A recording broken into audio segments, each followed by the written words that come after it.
Salam Müşfiq müəllim, hər Xoş, vaxtınız xeyir olsun. xoş. Necəsiz? Sağ olun, xoş gördük sizi. Yaxşılıqdır, şükür Allaha. Müşfiq müəllim, başlamamışdan öncə bir-iki yenə bizim duyurumuz olacaq. İnşallah bu ayın noyabrın 16-sı saat 14:30-da İlahiyyat İnstitutunda bizim seminarımız olacaq. Bəli. Müdrik kəlamlar bizə nə öyrədir?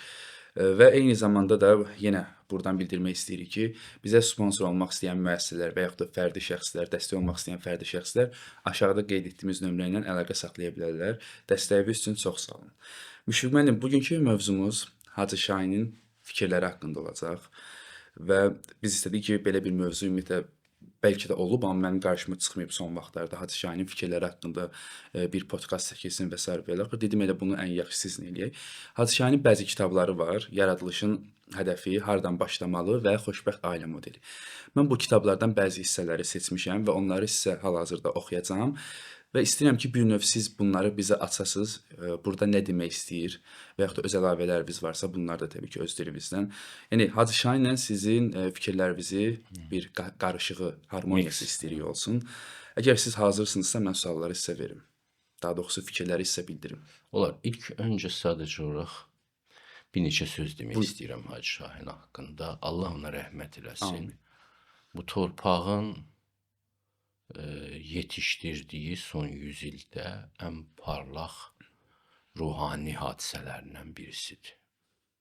Bəlkə bir neçə hadisələrindən birisidir. Mən bu şeylər çox xoşuma gəlir. Bilirsiniz, adamların ağlında təhsil, savad, elm hadisəsi var. Ki insan oxuyur, böyük bir elmə gəlir, çatır və s. Amma bir də var belə ruhani hadisə, bunu elm yetişdirə bilmir. Əgər siz Hacı Şahinin sirrinə varmaq istəsəz, onu onun oxuduğu kitablardan tapa bilməzsiniz. Bu ürəyin yolçuluğu ilə gəlib çıxıla bilən bir hikmətdir. Bunu Allah verir adama. Bu bəsirət gözünün açılması ilə bağlıdır. O zaman ürək elə bir dalğada üzür ki, o dalğa onu aparıb həqiqətə çatdırır. Onun söhbətlərinin dadı, ləzzəti, duzu, işığı hamısı bu fenomenlə bağlıdır. Ruhaniyyat fenomeni ilə. Ona görə də çox yorumlara açıq bir hikmətlər ifadə eləyib və insanlar indi də paylaşırlar onun düşüncələrini. 100 il sonra da paylaşacaqlar. Biraz çətindir adamlar eyni zamanda yaşadıkları böyük adamları görə bilmirlər, dəyərləndirə bilmirlər. Amma şükür Allah onun sevənləri, onun kim olduğunu bilənlər də az deyildi. İndi biz də öz yağımızdan deyək. Bizim haqqımızda yazırlar ki, güya biz dost olmuşuq. Biz təəssüf ki, heç həyatda görüşmədik də. Qiyabi ünsiyyətimiz olub, dostlar vasitəsilə ünsiyyət olub. Sağlığında mən onun haqqında bir yazı yazmışdım. Dedilər ki, özünə də çatdırıblar, oxuyub. Belə bir dolayı və sonra dostlarından dedilər ki, sizin haqqınızda yaxşı sözlər deyirdi, çox sağ olsun. Amma real bir görüşümüz olmayıb, təəssüf ki. Yəqin ki, mənim qüsurum üzündən həm də heç bir təşəbbüs də eləmədim görüşməyə. Belə bir nurlu bir adam idi, böyük də bir iş gördü. Bu qədər. Yəni, Hacı Şahin deyəndə dini savaddan daha çox burada bəsirət gözünün gördükləri maraqlıdır. İnsanlar savaddan yorula bilir. Bəsirətli adamın söhbətindən yorula bilmirlər. Çünki o söhbət qidalı olur, birbaşa ürəyi qidalandırır. Savadlı söhbət yaddaşı qidalandıra bilər, yaddaşında yeni klasterlər tuta bilər, əksində biraz daha araşdıra bilər səni bəlkə də. Amma bu cür söhbətlər, məsələn, onun söhbətləri terapevtikdir. Dizayn yaradır, yeni bir ilahi, harmonik dizayn yaradır dinləyənin qəlbində və adamlar bilmədən özlərini xoşbaxt hiss edirlər, bir çox yüklərindən qurtulmuş olurlar. Bax, qısaca desək, Hacı Şahın fenomeni budur. Hacı Şahinlə Eşidirəm sizin Hacı sualları. Şahinlə sizin bir görüşünüz olsaydı, əminəm ki, bu tarixə düşəcək bir görüş olardı. Bilmirəm. Heyf qismət olmayıb. Bəli. Əslində, tam olaraq suallar da deyil də. Hı hı. Bunlar fikirlərdir və mən bu fikirləri sizə deyəcəm. İlk fikri budur Hı. ki, gələcəyi dəyişmək istəyən şəxs Hı. günahkara deyil, günaha nifrət etməlidir. Hı. Burada nə demək istəyir? Nə demək istəyir? Eee, Yayılmış fikirdir. Fəlsəfədə də bunu çox adam da deyibdi ki, günahkarı deyil, günahı hədəf alın. Çünki bu günahkarı hədəf alanda sən qeybətçi roluna girmiş olursan. Sən o qarşısındakı adamı məhv eləmək istəyirsən, ona qalib gəlmək istəyirsən. Qarşıdakı adamsa əgər yanlışlığa uğrayıbsa, o bir zavallı günündədir də. Sənin ona mərhəmətin yaranmırsa, sənin ona yazığın gəlmirsə, belə deyək, sən onun düşdüyü durumu doğru düzgün dəyərləndirmirsən, anlamırsan da. Psixologiyasını anlamırsan. Niyə görə o vəziyyətə düşüb, indi sənə düşmənçilik edir. Və sən əgər bunu anlamırsansa, o adamla düşmənçilik edirsənsə, bir şey də baş verəcək. Allah sənin özünü salacaq ona bənzər bir duruma. Çox vaxt elə olur, məsəl üçün deyirlər, mühakimə eləməyin, mühakimə olunanlardan Hə. olarsınız. İsa Peyğəmbərin sözüdür.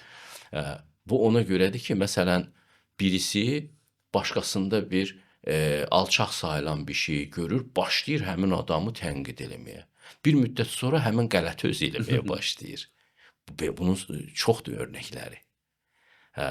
Ona görə hətta insanlar deyirlər, kimdə nə çatmırsa ondan danışır. Çox eşitmişəm. Bu da o fenomendir. Məhz bunu ilə bağlıdır ki, bu insanlar anlamırlar ki, insan yanlışlığa necə düşür. İnsanlarla döyüşürlər. Fikirlərlə döyüşmürlər, yanlış fikirlərlə döyüşmürlər. Müdrik adam bilir ki, insanları bu və ya digər duruma salan yanlış fikirlərdir. Ona görə müdriklik həmişə fikirlərin terapiyası ilə məşğuldur, düzəldilməsi ilə məşğuldur. Məsələn, Budda deyir ki, düşmənlər adama nə edir eləsin, yanlış fikir daha betərini etmək iqtidarındadır. Mən hər həyatımda yanlış fikrə bir 6-7 ilimi həsrlədim. Sonra çox çətinliklə oradan çıxdım.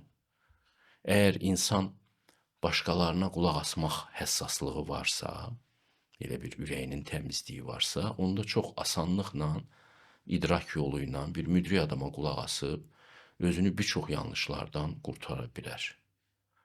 Amma yox, onda bu cəhət yoxdursa ki, məndə az olubdur o cəhət, mən bütün qələtləri öz taleyimdə yaşadım da. Yəni, yaşadım, gördüm ki, bu işləmir, əl çəkdim. Yaşadım, gördüm ki, bu işləmir, əl çəkdim. Hələ yaxşı ki, bir 40-50 yaşına bir yerlərə gəlib çıxa bildim. Yoxsa bütün qələtləri yaşamağa ömür çatmaz.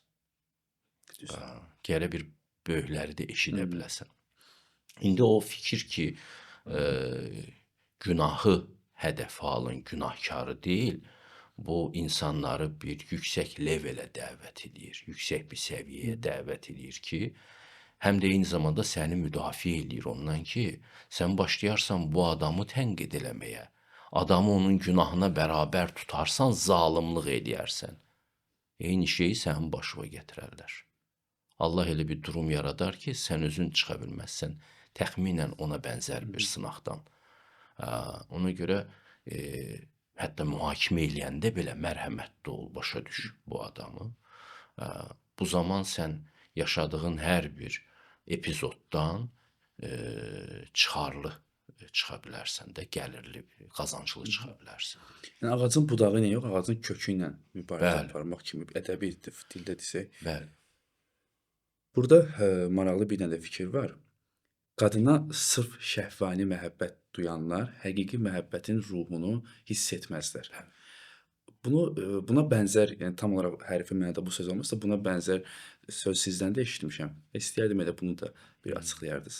Bu kişilər üçün əsas aiddir.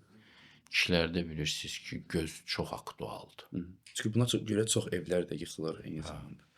Kişilərin gözü çox aktivdir və o həmən ehtiras oyadır adamda. Cinsi ehtiras oyadır və cinsi ehtiras da istəyə bilər bu və ya digər qadını. Amma hələ o başa düşmür ki, bu qadın ona uyğundur yoxsa yox. O bu qadınla yol gedə bilərmi yoxsa yox. Onu yalnız 5-3 dəqiqəlik cinsi ehtiras maraqlandırır. Yol maraqlandırmır. Yolu tutmaq üçün gərək insanın insanlığına baxasan. Gərək insanın qəlbini sevəsən. Onun hər bir insan da bir yoldur. Müəyyən bir aşamadan gedən bir yoldur. Sən o ilə yolçu olmağa hazırsanmı? Hər adamla yolçu ola bilməzsən. Fərqli qatarlardasınızsa, siz heç görüşə bilməzsiniz. Bəlkə hansısa stansiyada 5 dəqiqə o dayandı, 2 dəqiqə sən dayandın. Belə bir görüş ola bilər. Amma yolçuluq alınmayacaq.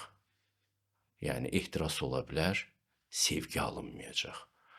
Sevginin olması üçün insanlar arasında siz gərək o adamın məqamını, onun çətinliklərini, onun karmik problemlərini nəzərə alasınız və istəyirsənmi sən bu ilə yoldaşlıq edib bərabər bu problemləri çözəsiniz. Çünki o elə belə gəlməyəcək sənin həyatına. O özünün problemləri ilə gələcək sənin həyatına. Hazırsanmı sən buna? Bəsit şuur ancaq ehtiras sevgisini, sevgi deyəndə ehtirası nəzərdə tutur, cinsi ehtirası nəzərdə tutur. Amma həqiqi məhəbbət o insanlıq və dostluqdur. Yaxşı ailələrdə o ehtiras gedir, ilkin aşiqliyin ehtirası gedir, yaxşı bir dostluq qalır, bir insanilik qalır. İndi qardaşlıq, bacılıq demək istəmirəm. Xristian ədəbiyyatında bunu da işlədirlər əslində. Qardaşlıq, bacılıq. Qardaşlıq, bacılıq. Yəni sən ona dəstək olası bir adam olacaqsan. Sizin ortaq balalarınız olur falan, sizin ortaq mülkiyyətiniz olur, taleyiniz var. Amma ən önəmli olan bir şey odur ki, sən onu son mənzilinə qədər müşayiət edəcəksən. O da səni yaxşı gündə də, pis gündə də, çətinliyində də. Bura insanlıq potensiyası lazımdır. Adamlar insanilik potensiyasından xəbərləri yoxdur.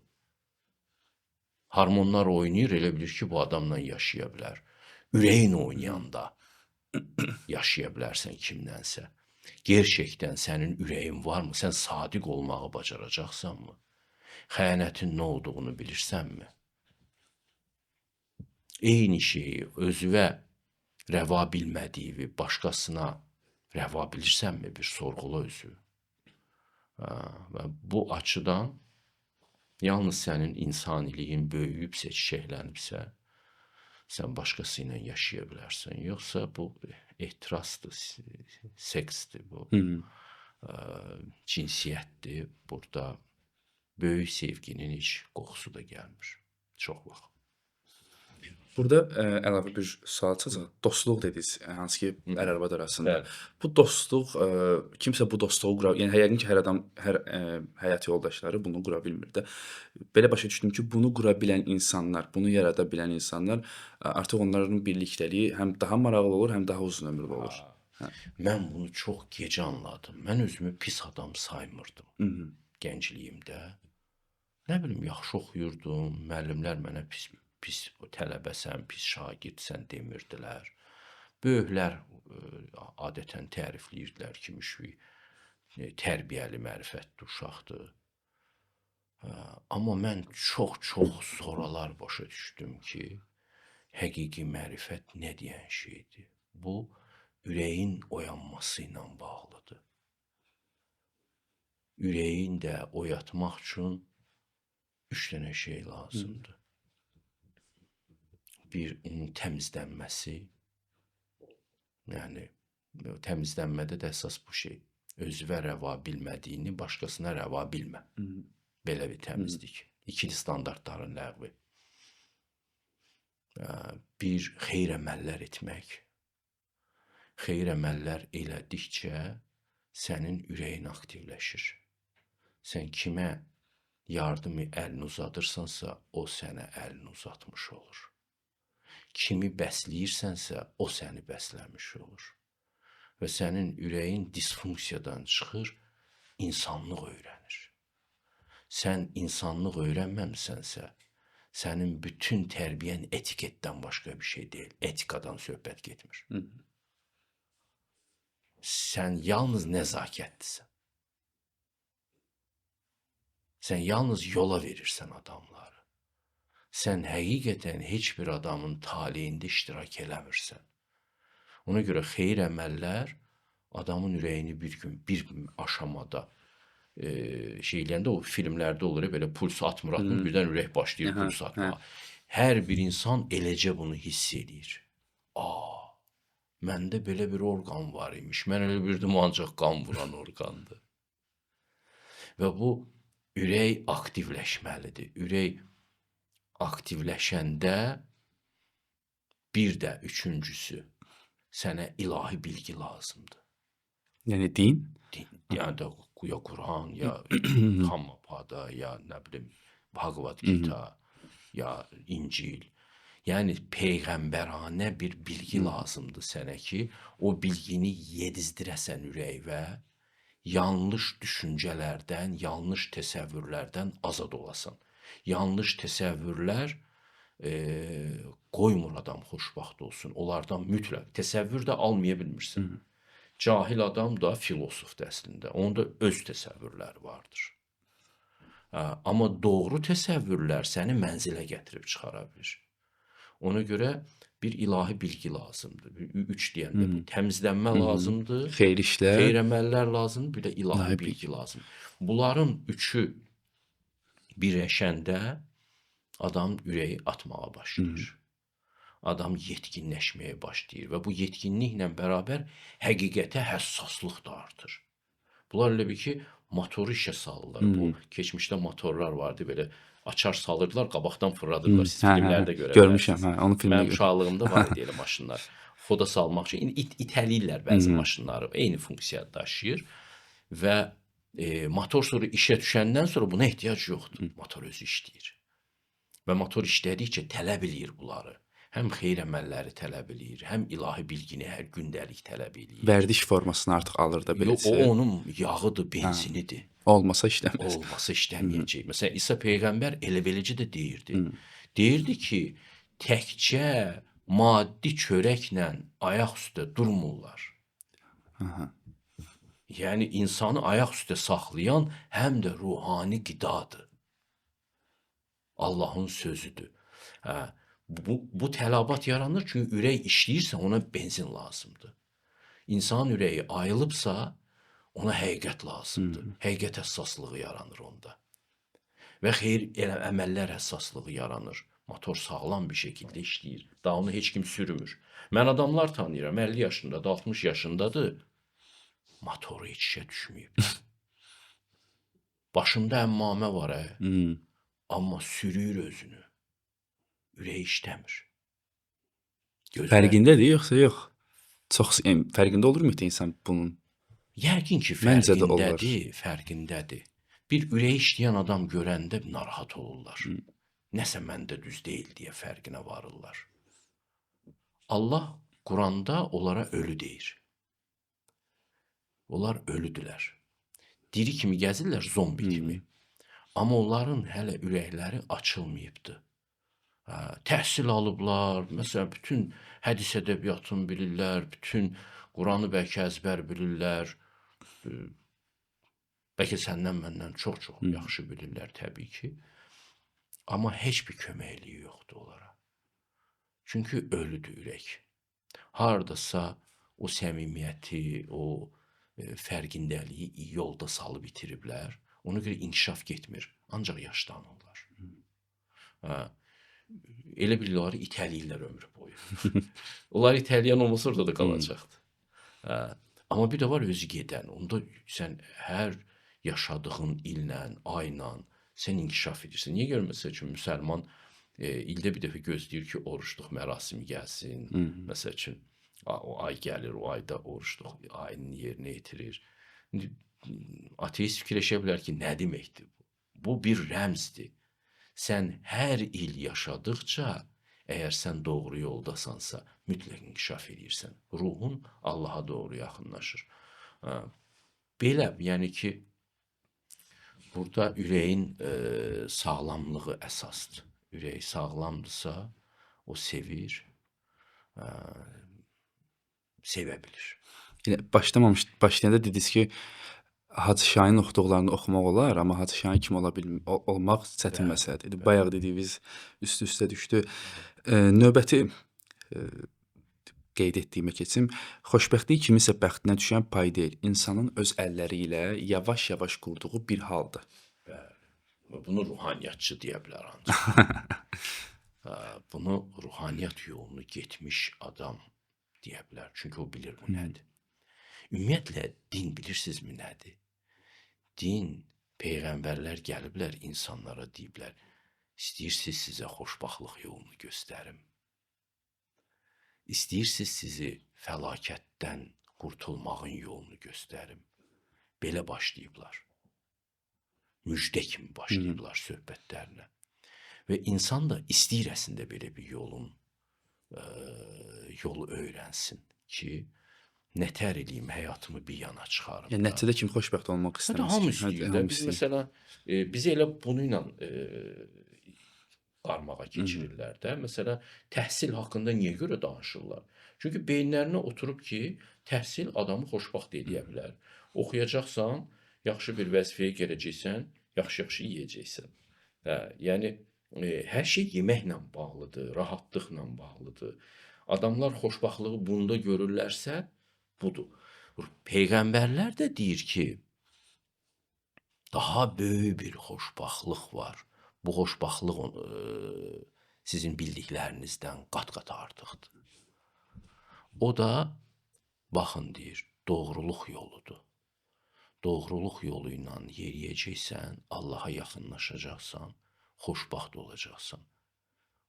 Əks halda nəyə nail olsan, xoşbəxt olmayacaqsan.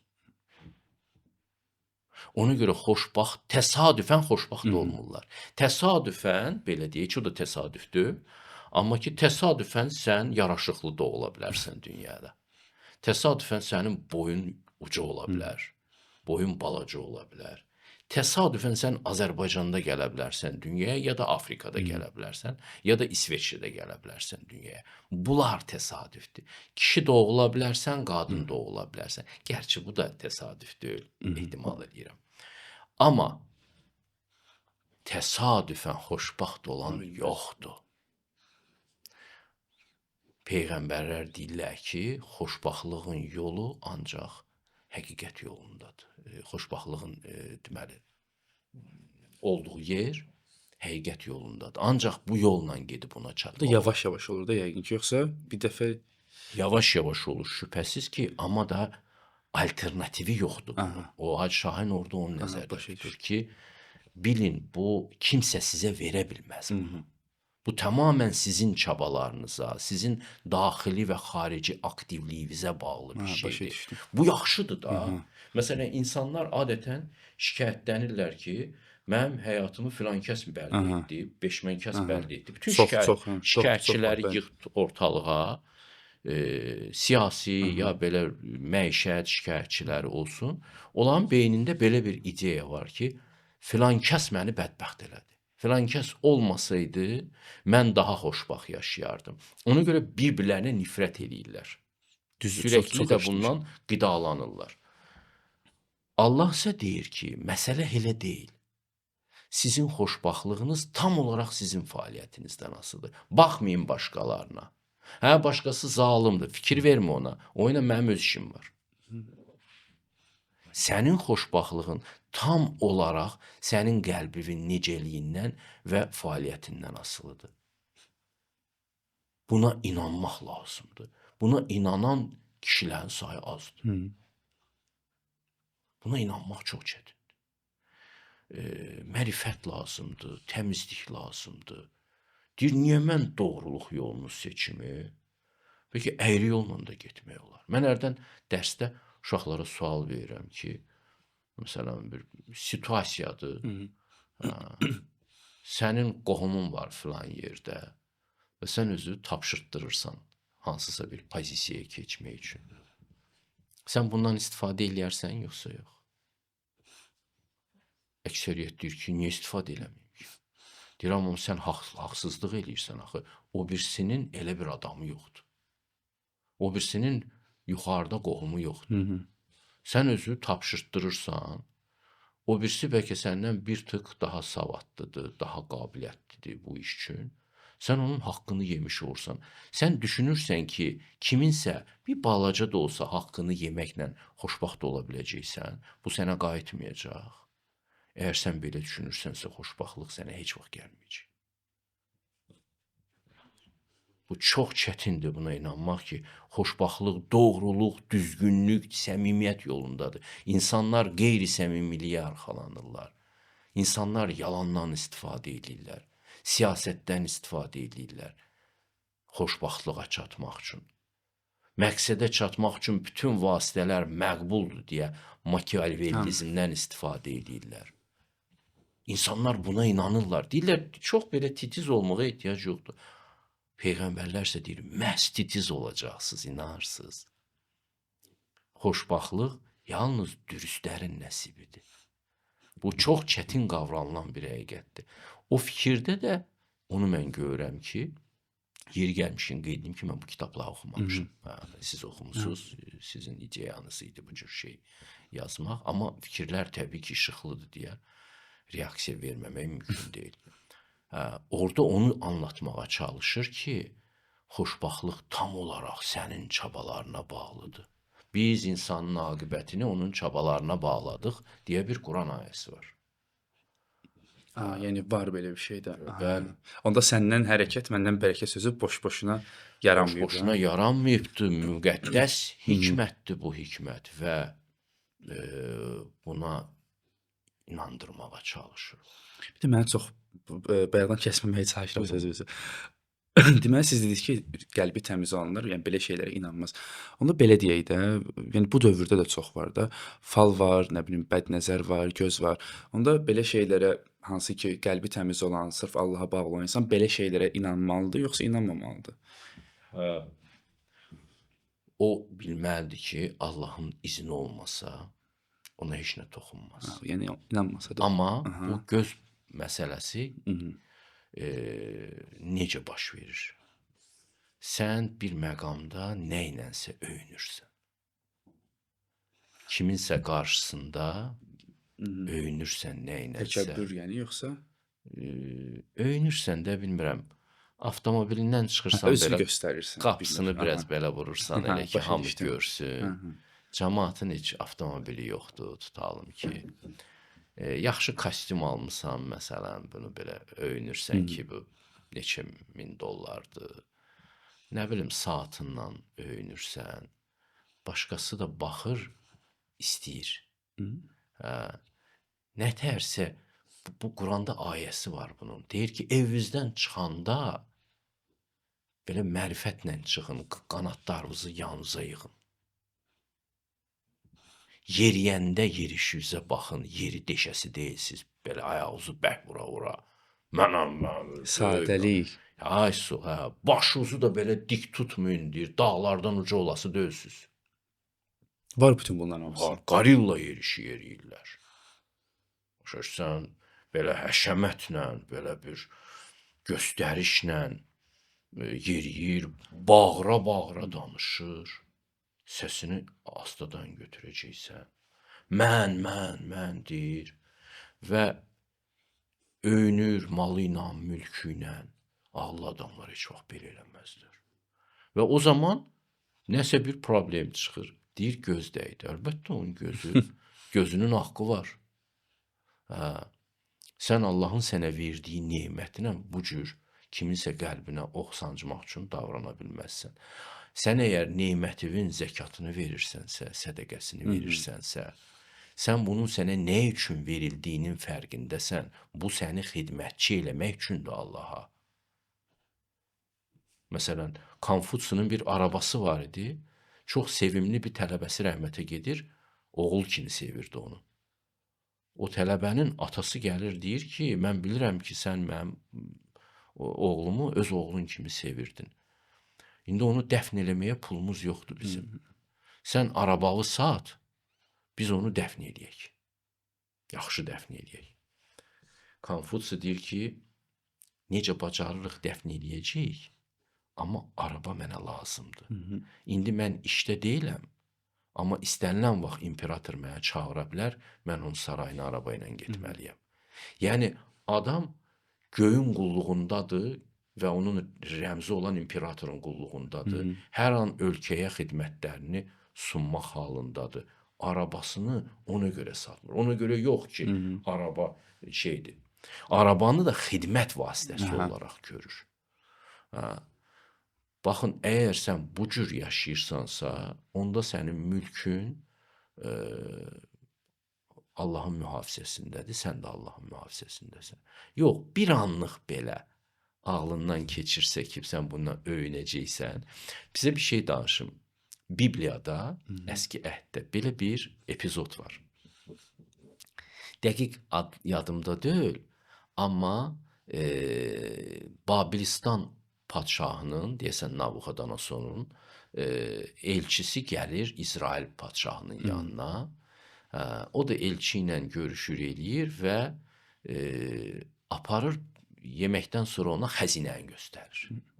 Bunun xəzinəsində də çoxlu qızıllar var idi, şamdanlar var idi, çox böyük əl işləri falan.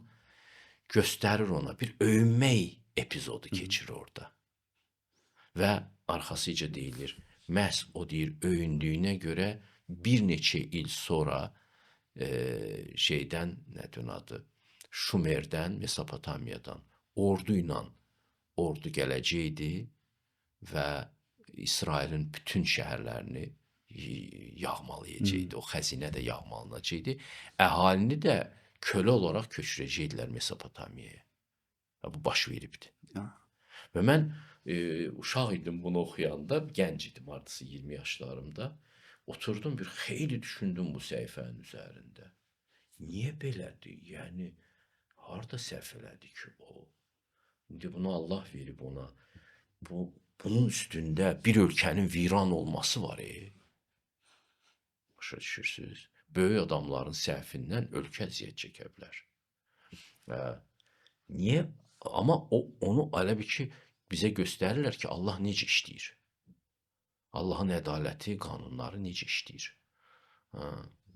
Və fikirləşdim orada ki, sən öyünə bilməzsən, onda göz sən gəlib tutacaq. Niyə ki, siz də görürsünüz, son zamanlar sosial şəbəkələrdə daha çox insanlar etdikləri partiləri paylaşır. Maşınlarından hətta nömrəsini, bioqrafiya hissəsinə. Alan kimi mən elə qorxuram olan yeri. Təzə maşın alıb, açarlarını göstərir, video çəkir və paylaşır. Necə qorxmurlar? Nömrəsi, maşının nömrəsini bioqrafiya hissəsinə yazır. Sanki bioqrafiyada, yəni başqa bir şey yazmaq mümkün deyil. Allahın böyük mərhəməti ilə onlara bir şey olmur. Hər şey göstərir. Çox ağılsız, çox uşaqcasına ağılsızlıq edirlər. Belə buradan o sözü çatdıraq. Çox da kasıb uşaqlardır. Mən də görürəm belə indirir.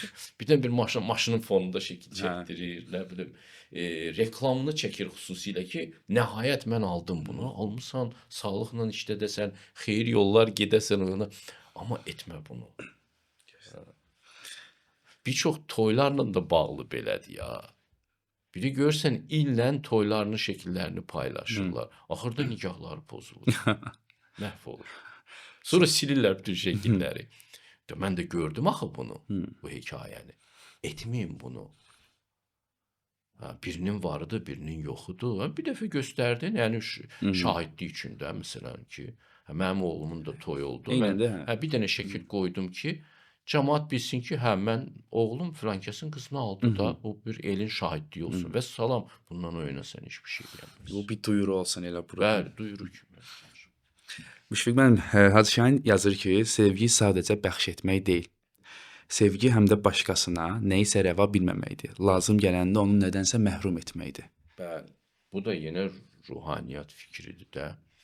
Bizimkilər elə bilir ki, uşağına nə istəsə alsa, uşaq xoşbaxt bir uşaqlıq yaşayacaq. Yox. Sən uşağın nəfsini doyuzdurursan, bir əjdaha böyüdürsən uşağın içində. Nəfs elə bir əjdahadır ki, nə qədər qurbana, Təpəgöz, bizim nağıllarda Təpəgöz var ha. Bir eli obanı yeməyə hazırdır. Yəni, Kitab-Dədə Qorquddan da, amma başqa nağıllarımızda da div var. Məsələn, çayın qabağını kəsir. Məlik Məmməddə də var idi səhv eləmirəmsə. Hə, hə. Nə bilim, ona hər dəfə bir qız vermək lazımdır. Yeyir onları, nə bilim. Bu şeylər nəfsin simvoludur. Nə qədər sən bu divi yedizdirirsən, div olaraq qalacaq. Böyüyəcək, sənə əngəl olacaq. Bir basat lazımdır göndərəsən ki, bu Təpəgözü öldürsün. Onun tək gözü ki var ha, egoist gözü, ancaq özünü görən gözü. Onun gözünü çıxarmaq lazımdır ki, Təpəgöz ölsün. Yoxsa daha çox şey istəyirsən. O obraz Siklop obrazından gəlir, Yunanlardan köçüb gəlibdir. Odisseyada səhv eləmirəmsə var, Homerdə. Oradan köçüb gəlib Kitab-Dədə Qorquda ehtimal ki, bizimkilər də onu mənalandırıblar. Yaxşı da mənalandırıblar. O tək göz olmalıdır. Çünki o egoistdir, ancaq özünü görür. Onun gözünü dağ eləmək lazımdır ki, o bu fəaliyyətindən qurtarsın. Ona görə də uşağa yox deməyi də öyrənmək lazımdır. Nəyi, necə yox. Sən uşaqdan özünə sədaqətli, el üçün, oba üçün ləyaqətli bir evlad böyütmək istəyirsənsə, sən gərək uşağa ləyaqət öyrədəsən. Əxlaq öyrədəsən. Əxlaq isə nədən başlayır? Bax, bu meyvələri yeyə bilərsən, bu meyvədənsə yeyə bilməzsən. Bax, o Adəmin əhvalatı, o əxlaq inşasının birinci dərsidir. Bu olar, bu olmaz. Bəli, insanlar bunu qavraya bilmirlər. Hələ də düşünürlər o pritçanın üzərində ki, niyə görə Allah dedi ki, filan, yox, olmaz deyilən bir şey var. O olmazı yesən, bütün eybəcərliklərin, pisliklərin aşkara çıxacaq. Cənnətdə yarpaq qalmaz sənin pisliyi örtmək üçün. Sənin qəlbində elə pis şeylər aşkara çıxar. Cinayət, həsəd, paxıllıq, quldurluq, təkəbbürlük, elə pisliklər üzə çıxacaq ki, bir dənə o yasaq meyvəni yeməklə. Sən özünü tanımayacaqsan, elə eybəcər bir vəziyyətə insana dönə bilərsən ki. Və əxlaqın inşası bu ilə başlayır. Olar olmaz. Sən də uşaq böyüdürsənsə buna diqqət edəcəksən. Həyat yoldaşı ilə də bağlıdır bu. Sən məsəl üçün həyat yoldaşına bunu aldım, onu aldım, ora istədi, ora apardım, maşını istədi, bu maşını aldım, bu qızılı istədi, bu qızılı aldım. Elə bilirsən ki, sənə sadiq olacaq. O qədər filmlər var ki. Amma indi bilmirəm nə dərəcədə görmüsən, amma indi onu aşılayırlar. Bəli, onu Sən mənə ver, mən də sənə sadiq sən yaxşı kişi olsan, mən də sənə baxım, yəni bu şəkildə bir şey. Sən yaxşı kişi olsan, sən mənə hər şeyi alarsan, verərsən. O ümid ki, sən bunun nəfsini məmnun eləginən, o da sənə qayıdıb sədaqət və sevgi ilə cavab verəcək. Yox. Sədaqət və sevgi əxlaqdan doğur. Əxlaq isə olar bilir, olmaz bilir. Yəni bununla alınacaq bir şey deyil. Yox. Onun inşasında nəyisə məhrum eləyəcəksən. Bu olmaz. Və o sevgi, o əxlaq inşa olunarsa, 500 manatlıq maaşla da qadın sənə sədaqətli olacaq. Deyir, kişidir, deyir, 500 manat maaş alır, deyir, o necə sevmək olar? Sən vəziyyətin elədir ki, sən o kişinin 500 manatını böyük bir nemət kimi görməyə öyrənməlisən. Ondan sonra sən insan olacaqsan. Bu sabah mənə yazmışlar rəylərdə, indi onun cavabını verirəm. Əgər sənin ərin 500 manat qazanırsa, sən ərinin 500 manatını böyük bir nemət kimi dəyərləndirməyə öyrənməlisən. Sənin insanlığa gedən yolun bundan keçir. Allah qəsdən səni bu situasiyaya salıbdır. O mənə bunu alsın, mən onda onu dəyərləndirəcəm. Sən onda onu dəyərləndirməyəcəksən heç vaxt. Bir dəfə istəyirəm bu mövzuda bir açıq söhbət edək, amma tam açıq ehtiyacı söhbət. var, çox ehtiyacı var. Uşaq məsələsindən danışdıq, belə bir ağlıma sual gəldi. Məsələn, Bizim vaxtımızda, indi siz məndən təbii ki, daha yaşlısınız. Amma bizdə də belə idi ki, mən bu sözü çox eşitmişəm. Uşağı böyüdürsən, dünyaya yetişdirirsən və o da gələcəkdə sənə baxır da. Yəni bu bir öhdəlikdir. Bəli. Və düşünmürəm ki, açığı kimsə də bunu sorğulasın ki, mən niyə atam-anama baxmalıyam da. Amma indi çox eşidirəm bunu, hətta filmlərdə. Yəni son dəfə yadımdan çıxdı hansı bir filmdə də eşitmişəm. Bəzi tərbiyəvi, indi mənim də işim uşaqlarla deyə kitablar oxuyuram, uşaqlarla bağlı yazılmış. Orada da oxumuşam. İnsanlardan da çox eşitmişəm, yəni müasir ata-analardan da beləcə mən yaşda. Hamısı deyir ki, uşağı mən yəni uşaq doğulmağı seçməyib. Mən onu dünyaya gətirmişəmsə, yəni mən onun doğulmağını istəmişəm və mən onu dünyaya gətirmişəm, o sonra sərbəstdir. Yəni mən onu böyüdürəm və sair və axır ki, o yaşasın. Yəni böyütmürəm ki, sabah büyüsün mənə baxsın. Bu mənə də deyəndə mən deyirəm ki, necə yəni? Mən yəni mənim atama, anama baxmağım, indi mənim atam yaşlıdır, Allah bütün valideynlərə ömür versin. Mənə baxmağımı gərək kimsə mənə öyrətsin, yəni və yaxud özləri məndən ağız açıb desinlər ki, bala gəl mənə bax. Yəni mən əgər valideynimsə ona baxmalıyam da. Yəni bu belə olmalı deyil, doğru olan bu deyil. Bu biraz qəribə bir şeydir və son zamanlar bunu çox görürəm. Bu haqqda sizin fikrinizi öyrənmək istəyərdim. Burada bir məsələ var. Allah elə eləyə bilərdi ki, insanlar ağacdan doğulardılar. Meyvə kimi. Düşərdilər ağacdan, sonra yeriyərdilər.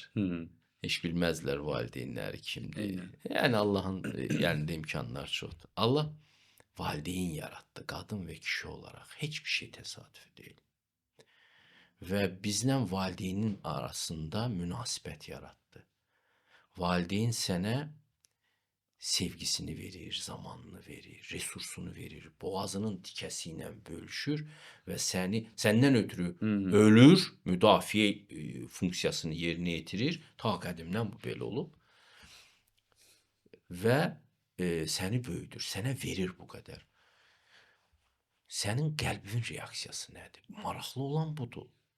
Sənə bu qədər yaxşılıq eləyirlər, sən isə yanlış fikirlərin şeyinə düşürsən və deyirsən ki, o mənə borcludur da bunu eləməyə, mən xahiş eləməmişdim ki, mənə dünyaya Eynən. gətirsin. Bu indi bu söz yəni çox eşidilir. Mən xahiş eləməmişdim ki, o mənə dünyaya gətirsin. Bu yanlış fikirlərdir və yanlış fikirlər sizi heç nədən sığortalamır. Yanlış fikirlər sığınacaq kimi görünürlər. Amma sonra sizi düzdə qoyacaq. Bunu Quran açıq deyir. Doğru fikir budur ki, sən ata-anava qarşı minnətdarlıq duymalısan. Sənin ürəyin sağlamdırsa, o ona verilən yaxşılığa reaksiya verməlidir. Mən bunu bir neçə dəfə demişəm, bir də səsləndirəcəm, çünki bu mənim təəccübümə səbəb oldu. Günlərin bir günü mənim ürəyim yavaş-yavaş vurmağa başlayanda, birdən yadıma bir nə düşdü. Yadıma düşdü ki, bizi bağçada, biz uşaq olanda, Sovet dövründə düzürdülər sıraya, bax qaşıqla balıq yağı verirdilər. Niyə? O vitamin D-si Aha, olsun aha, deyə uşaqların. Biz də belə xoşlamır, sonra bir balaca çörək də verirdilər ki, ürəyimiz bulanmasın. O növbə yadıma gəlir. Bunu hər il eləyirdilərmi, bilmirəm, neçə aydan bir eləyirlər. O səhnə mənim gözümün qabağındadır. Mən bunu xatırladım, birdən kövrəldim. Kövrəldim, boğazıma qədər gəldi o kövrəklik hissi, qəhərləndim ki, mənim qayğıma qalıblar ha. İndi də kövrəldiniz. Mənim qayğıma qalıblar ha. Və mən dəhşətə gəldim ki, mənim ürəyim belə imiş. Mən illərlə bunu yada salmırdım. Amma o təşəkkür içəridə basılıb qalıb növbəsini gözləyirmiş. Neçə illərdən sonra, yaşlaşandan sonra. İndi sən təsəvvür və anava, atava bir dənə qaşıqla balıq yağı veriblər. Nə qədər sən təşəkkür borcu yığılıb qalıbdır.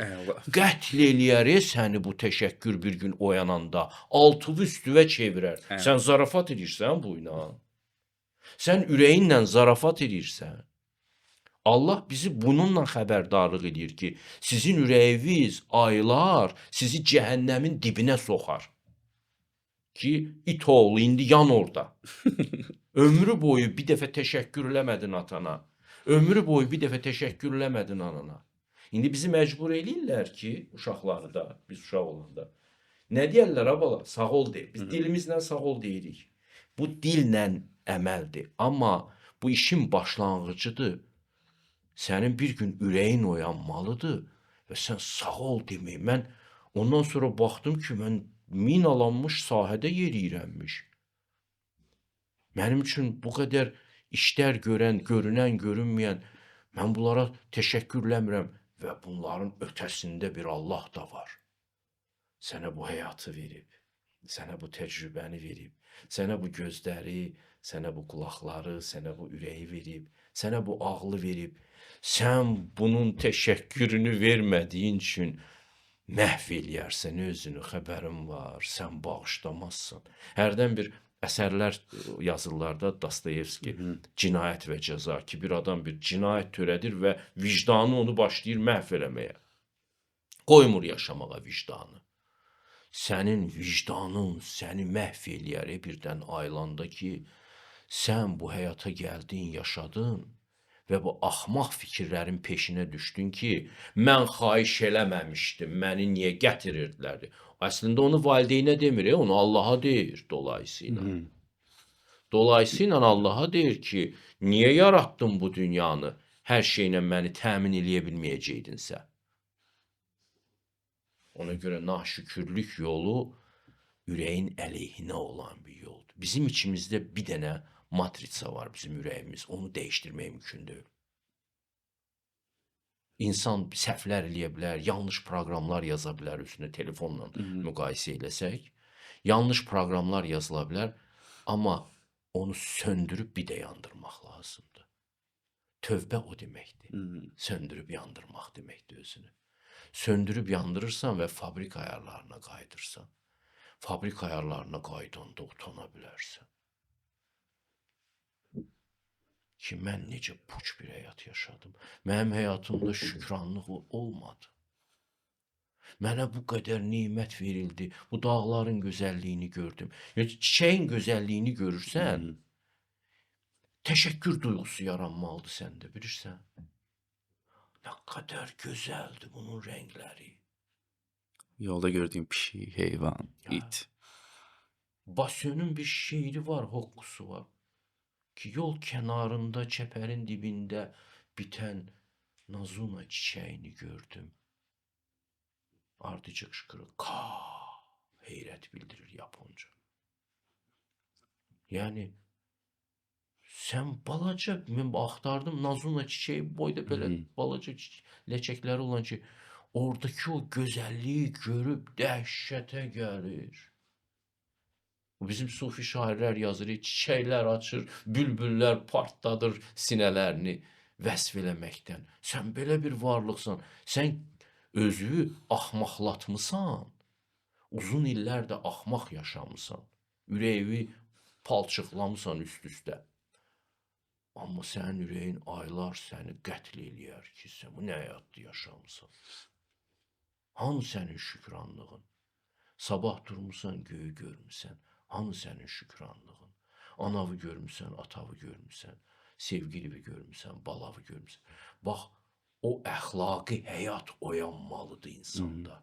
Sevgi də o vaxt olur adamda, sədaqət də o vaxt olur. O əxlaqi həyatı oyatmaq üçün isə olar var, olmaz var. Hər şey olarla insan gedib nəfsin girdabına düşür. Deməli, Müşfiq müəllim Hacı Şahin deyir ki, iki insan arasındakı sevgi birinin digərinə hakim olmasını nəzərdə tutursa, bu öldürücü egoizmdir. Bunu necə açıqlayarsınız? Hə. İdarə etmək biraz adamları çaşdıra bilir. Təbii ki, sənə bir hökm verilir o bir adamlar üzərində və sən onları idarə edirsən. Məsələn, evdə sən atasansa, sən baş idarəçisən, hər kəs sənin sözünə tabedir, səndən izin alırlar bir iş eləyəndə, sən evin liderisən. Amma evin lideri olmaq, evin ağası olmaq anlamına gəlmir. İnsanları idarə etməyin gərək təbiətini anlayasın. Məsələn, müəllimlikdə də mən ömrü boyu müəllim işlədim. Bir çox adamları müəllimlik gördüm ki, gəncləri özəlliklə. Ona görə cəlb eləyir ki, sən birdən-birə çıxırsan bir auditoriyanın qabağına, onları idarə edirsən. Hamı səndən asılıdır. Hamı səndən asılıdır. Qalx, dur, çıx. Ala bu sənə bu qiymət, ala sənə bu qayıb. Bu həzz verir onlara. Hansısa duyğularını məmnun eləyir. Ona görə onlar az maaşı olsa belə müəllimlikdən əl çəkmirlər. Belə bir tələbat yaranır onlarda. Mən də işləyə-işləyə bu fenomeni tədqiq eləməyə başladım və gördüm ki, mən orada idarəçi olsam da, mən hər şey eləyə bilmərəm. Mənim idarəçiliyimin sərhədləri var. O sərhədləri aşa bilmərəm. Sən onların təbiətinə uyğun qərarlar verə bilərsən. Bu arada ən xoşuma gələn bir epizod, misal çəkə bilərəm Balaca Şahzadəsi var Exupery'nin. Orada belə bir epizod var ki, Şahzadə gəlir bir planetə, orada bir kralla rastlaşır. Kral deyir ki, mən idarə edirəm insanları, həyatı, hər şeyi. Deyir, günəşi də idarə edirsən? Deyir, hə, günəşi də idarə edirəm. Deyir, necə idarə edə bilirsən? Çox maraqlıdır ya, burada Quranla səsləşmə də var. Firon deyir ki, məsəl üçün mən İbrahim sual verir ona ki, bəs Nəmruda ki, bəs sən elə eləyə bilərsən ki, günəş şərqdən doğmasın, şərqdə batsın, qərbdən doğsun. Mənim Allahım belə edir. Təxminən belə bir motiv var, amma buna çox gözəl bir çözüm verir Exupery. Deyir, hə, günəşə əmr verə bilərəm ki, batsın. Deyir, əmr ver görüm. Deyir, yox, indi vaxtı deyil də.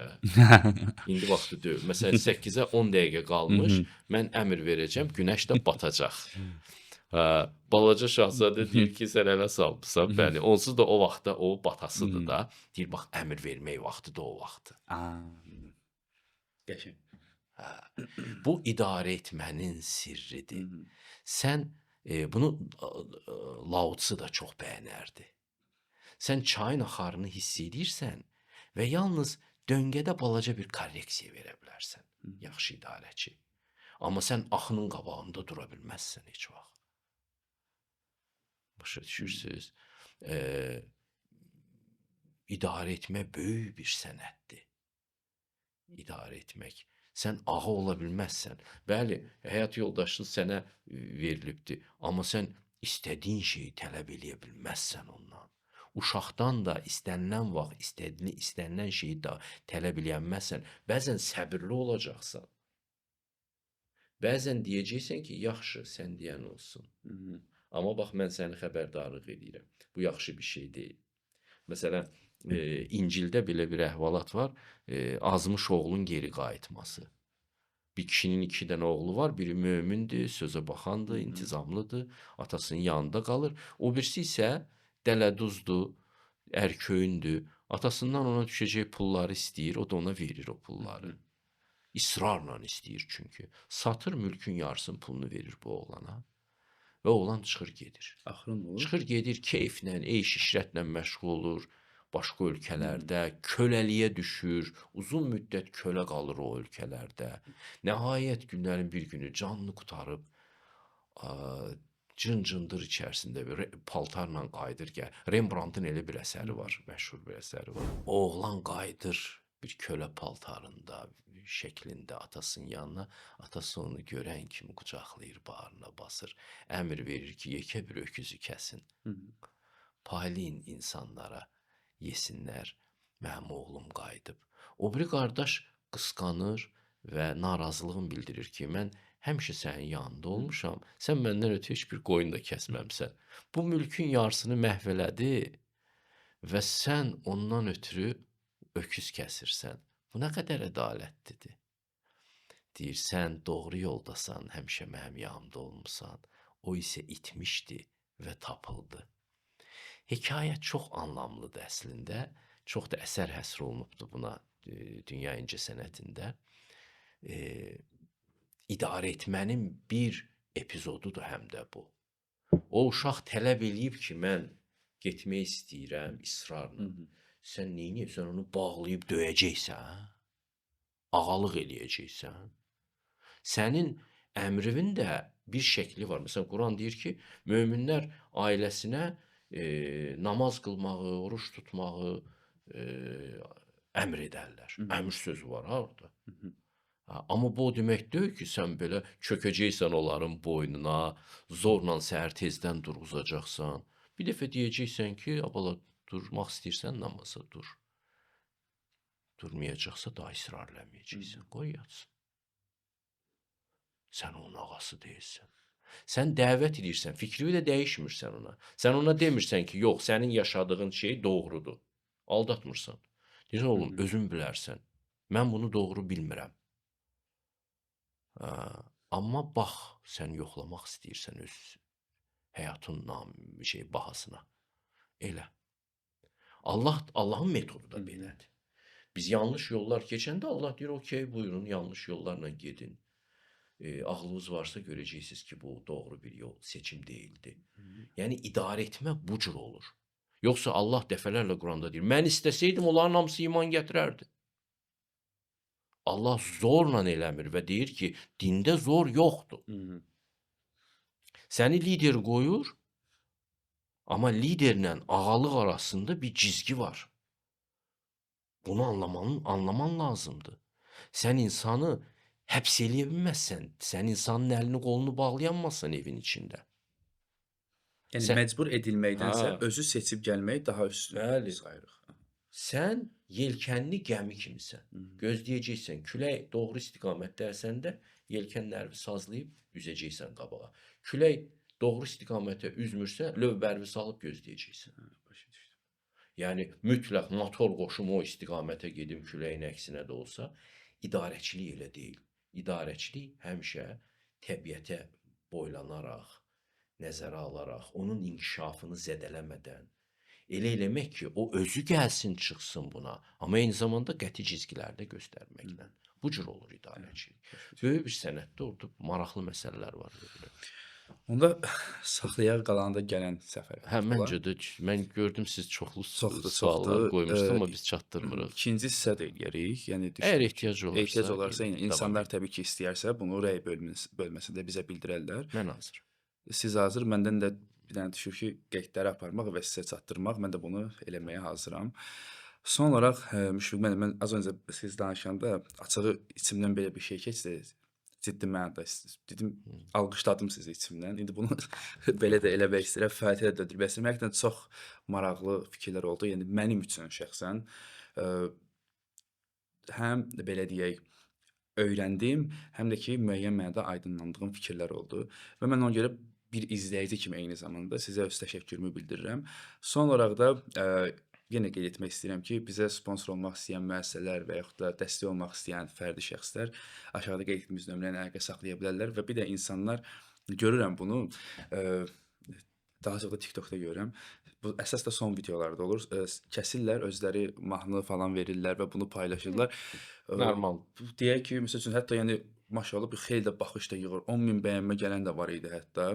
Yəni bu sevilirsiniz. Bu mənada deyirəm, sevilirsiniz və ümid edirəm ki, Allah həmişə sizə can sağlığı versin ki, biz bu söhbətləri davamlı apara bilək, bizlər də sizdən nəsə öyrənə bilək. Sizin nəsə son olaraq sözünüz var.